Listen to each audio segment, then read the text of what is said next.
এমন কে যে দৌড়ে সবসময় ফার্স্ট হয় কিন্তু তাকে সেকেন্ডই বলা হয়? সে দৌড়ে ফার্স্ট হয় Huh. কিন্তু তাকে সেকেন্ড বলা হয়। So we have to think about it. I have to think You have to about it, but I don't have that much of time. Really sorry. এমন কে যে সবসময় দৌড়ে ফার্স্ট হয় কিন্তু তাকে সেকেন্ড বলা হয়? দৌড়ে ফার্স্ট হয় কিন্তু সেকেন্ড বলা হয়। হুম।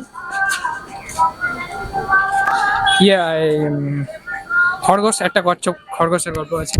আচ্ছা, তা ওটাই। খরগোশ দৌড়ে ফার্স্ট হওয়াকে সেকেন্ড বলা হয় নাকি? তা তো ফার্স্টই বলা হয়। ওই গল্পটাই মানে এই খরগোশ আর কচ্ছপের মধ্যে হয়েছিল। আচ্ছা, তো কচ্ছপটা মানে ওই কোনো কারণে খরগোশের আগে পৌঁছে গেছিল, তাই ওটা থেকে মানে আমার এটা না না ঠিক আছে, থ্যাংক ইউ। বলছি এমন কে যে সে সবসময় দৌড়ে ফার্স্ট হয়, মানে যেখানে রেস হচ্ছে সেখানে সেই ফার্স্ট কিন্তু তা সত্ত্বেও তাকে সেকেন্ড বলা হয়, কে? সেটা হবে না সেটা। তাই না? ওকে, থ্যাংক ইউ। এমন কে আছে যে দৌড়ে সবসময় ফার্স্ট হয় তাদের মধ্যে কিন্তু তাকে সেকেন্ড বলা হয়? খরগোশ। খরগোশ? তা খরগোশকে সেকেন্ড বলা হয়?